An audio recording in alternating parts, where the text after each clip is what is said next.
شیطان کو اہل توحید کا اختلاف بہت پسند ہے اور وہ اس سے مایوس نہیں ہوا ہے۔ جو لوگ توحید پر آ جائیں، سارے معبودوں کو چھوڑ کے ایک معبود کو مان لیں، شیطان ان کو ایک ہونے نہیں دیتا۔ تم ایک معبود پر تو جمع ہو گئے، لیکن میں تمہارے دلوں کو جمع ہونے نہیں دوں گا، آپس میں دشمن بنا کر تم کو بکھیر دوں گا۔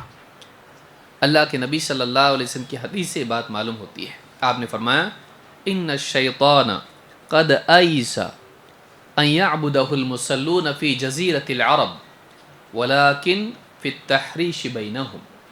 شیطان اس بات سے مایوس ہو چکا ہے کہ جزیرۃ العرب میں نمازی یعنی توحید والے اس کی عبادت کریں۔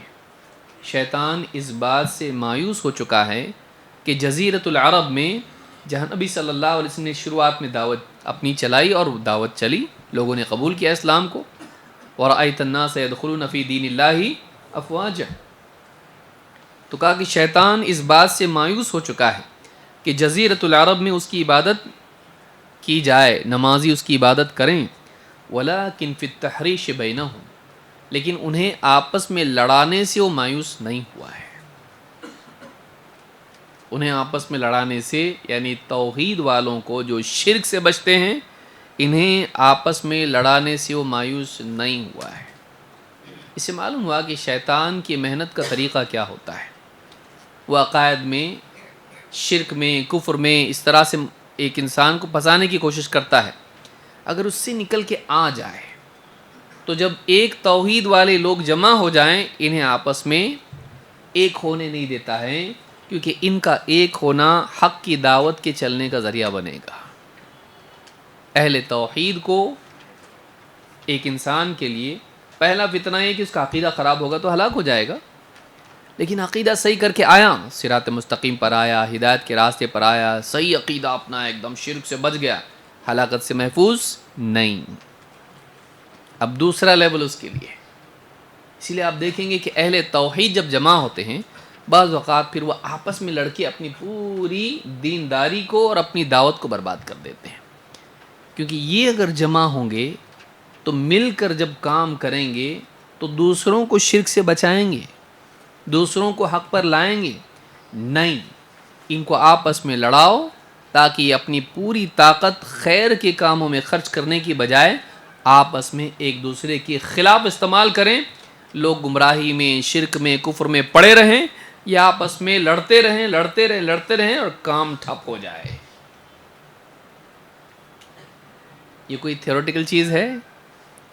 یہ ہم میں سے تقریباً سبھی پریکٹیکلی علاقوں میں دیکھتے ہیں کہ لوگ جب توحید والے، کچھ لوگ شرک سے نکل کے توحید پر آتے ہیں، پھر ان کی ساری انرجی کہاں لگتی؟ ایک دوسرے کے خلاف، آپس میں ایک دوسرے کے خلاف لڑ کر، سازشیں کر کے، عزتیں اچھال کے اور ٹانگ کھینچ کے، اسی میں طاقت لگا کے کریڈٹ، عہدہ، نام، شہرت، اس طرح کی چیزوں کی وجہ سے، کبھی مال بھی آ جاتا اس میں، اس کی وجہ سے کیا کرتے ہیں؟ ایک دوسرے کے خلاف سازشیں کر کے پوری دعوت کو تباہ کر دیتے ہیں۔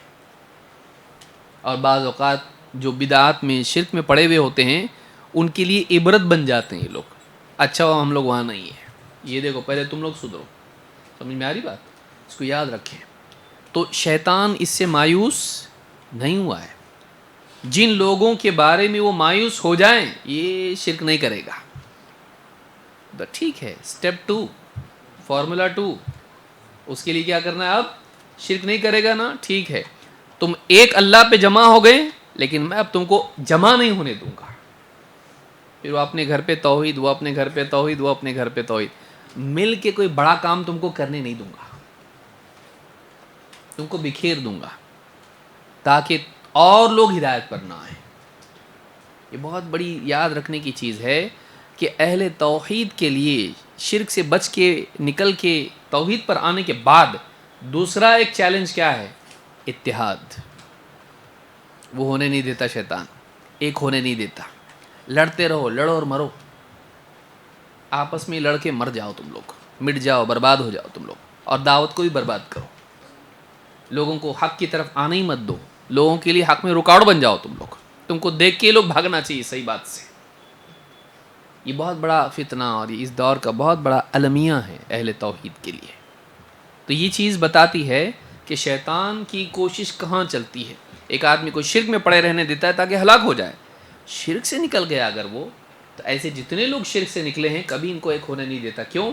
ایک ہوں گے تو بڑا کوئی نہ کوئی کام کریں گے، یہ لوگ اچھا کریں گے، کچھ نہ کچھ سماج کو بہتر بنائیں گے، یہ لوگ لوگوں کی گندگی صاف کریں گے، لوگوں کو اچھا انسان بنانے کے لیے محنت کریں گے یہ لوگ۔ نہیں، ان کو نہیں ہونے دینا ایسا، لڑو آپس میں۔ تو شیطان مسلمانوں کی طاقت کو برباد کرتا ہے، انرجی ایک دوسرے کے خلاف ویسٹ کر دیتا ہے، وہ اچھے کام کے لیے استعمال نہیں ہوتی ہے۔ اس حدیث کو امام مسلم نے روایت کیا، جس سے معلوم ہوتا ہے آپسی اختلاف شیطان کو بہت پسند ہے، اور اہل توحید پر وہ سب سے بڑی محنت اسی لائن سے کرتا ہے، اسی میدان میں کرتا ہے، اسی پوائنٹ پہ کرتا ہے، لڑاؤ ان کو آپس میں۔